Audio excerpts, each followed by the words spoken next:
last name Rodi, R-O-D-I, and I'm a senior air safety investigator with the National Transportation Safety Board. Let's start with any new information you can give us from what we had yesterday.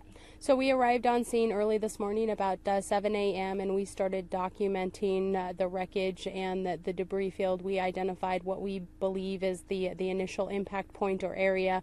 We have evidence consistent with the airplane coming in contact with a few tree branches just prior to impacting the ground. There is a very large ground scar and crater consistent with a mark that would have been left by the right wing, and then the engine and propeller assembly, and the airplane debris is located between those initial impact points, and I believe the farthest piece of wreckage is just under a half a mile from the initial impact point. We haven't Google mapped it and measured it exactly, but that's a close guesstimation at this point from the length of the debris field. Most of the wreckage is within the first couple of 100 feet, and then we have components, smaller pieces of wing, and then items that would be found within the fuselage the furthest point away. And so would a way to say that then be that the plane hit these trees at some point? It was a very light, or I would categorize as an insignificant impact with the trees, kind of circumstantial. The trees were there. I would not draw the conclusion that resulted in the remainder of the impact sequence. The trees were just there. The majority of the impact and significant witness marks and ground scars that we're seeing are beyond the trees, where we have the large crater consistent with the fuselage and the engine propeller assembly kind of dragging through the ground. The angles and the witness marks that we're looking at, in addition to the statements provided witnesses, are consistent with the airplane being in a relatively nose low, tail high attitude at the time of impact. What does that tell us? It tells us the angle that the airplane was coming down at the time of the accident. The depth of the ground scar can be beneficial when we go back to the lab, to the office, to start doing further work with this investigation based on performance characteristics of the airplane. It can help us estimate how fast we think the airplane was going at the time of the accident, what the attitude was, and what the pilot may or may not have been trying to do at the time of the accident. So as of right now, you guys can't say what caused this?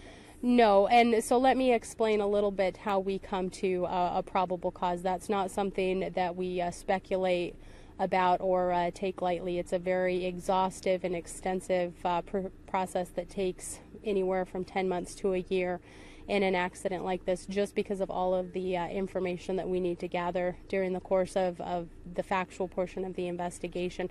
Once we finish the factual portion of the investigation, that factual report is released to the public, and then it goes to our 5-member board in Washington, D.C., and either they or our director of the Office of Aviation Safety, through delegated authority, will approve an analysis of those facts and a most probable cause, and that's most probably what happened based on the facts that we gathered during the course of the investigation. We don't rush this, we don't take it lightly, because if there's something mechanically wrong with an airframe that could affect other airplanes that are similar out there operating it, we want to correctly identify it and prevent it from happening again in the future. So if there's something that we find during the course of the investigation, we will share that information as soon as it's confirmed and becomes available, to ensure that a similar accident doesn't happen again in the future. How long will you guys be here on site? Probably until tomorrow afternoon. We have a recovery team coming from the Minnesota area to help us with the recovery of the wreckage, so we'll likely be off scene by late tomorrow afternoon. It'll go to a secure facility where we can continue with our investigation. Talk about the process. What are you guys doing out here with this debris? So on scene, we are examining the machine aspect of our investigation, if you will. So witness marks, ground scars. We've documented the fuel blighting that we see within the field and on the leaves. We'll be ensuring that all of the components are here at the accident site: the wings, the fuselage, the empennage, the engine and the propeller assembly, and we'll look for anything that would be anomalous, not consistent with damage that would be incurred by the airplane when it impacts the ground, rather something that would have been pre-existing or a problem that would have existed prior to the airplane impacting the ground. So if there's any indication of a mechanical anomaly, we're looking for those signatures right now. We'll be measuring the distance of the different debris. We've been blessed with the assistance of the Kansas Highway Patrol, who has been here and spent all day helping us map the scene, which is saving a significant amount of time.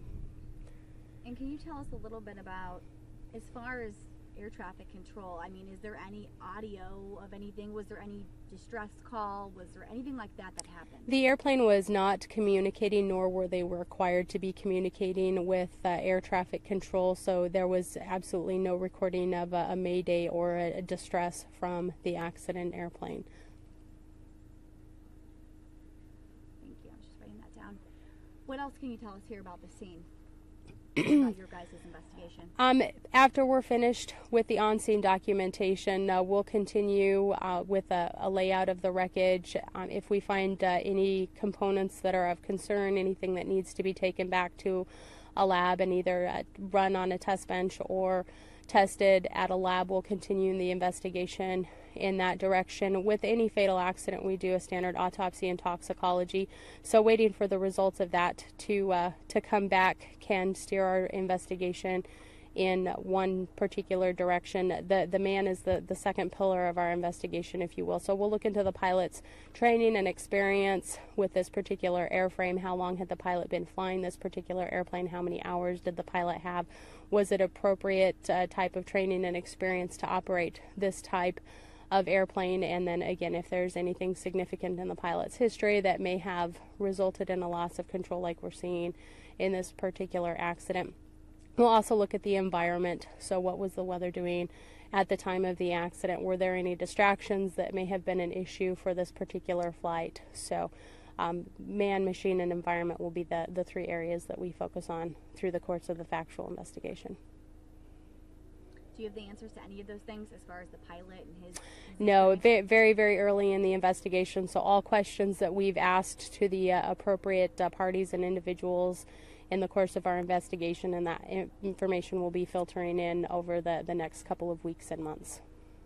What kind of questions do you have? When you say recovery, you guys, can you explain how you take the pieces of the plane and reconstruct it? Absolutely. So the recovery team is out of Minneapolis. There are a couple of teams all over the United States that are trained properly to correctly and properly recover airplanes. They know where to cut, they know what to cut, so that they're not compromising the integrity of the investigation.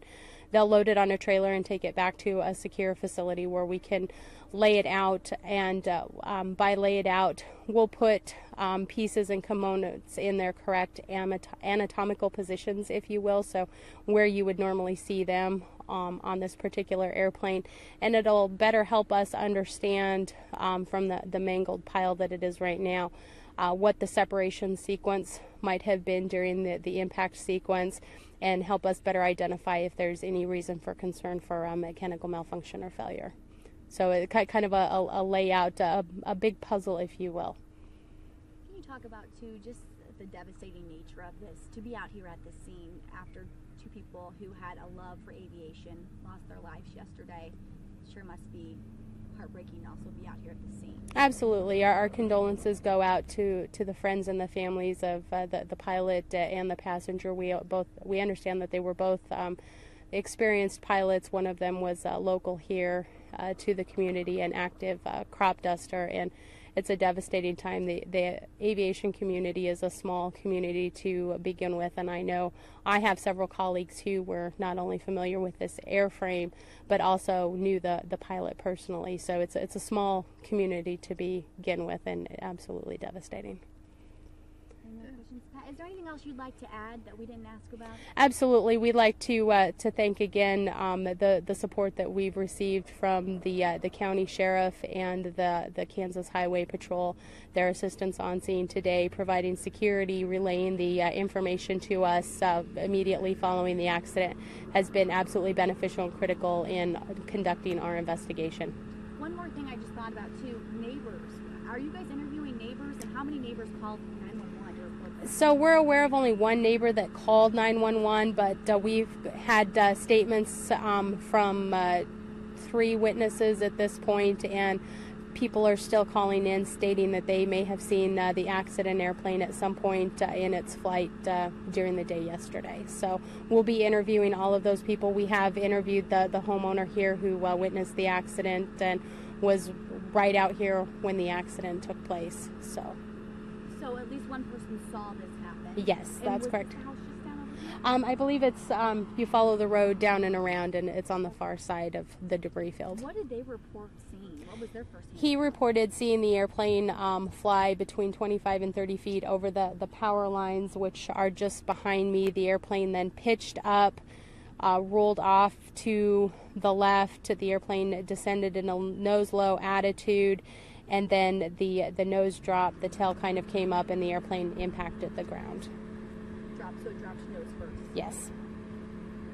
Okay. I think that's all my questions. Thank you so much. We appreciate Absolutely. the information. All right, thank you. Great.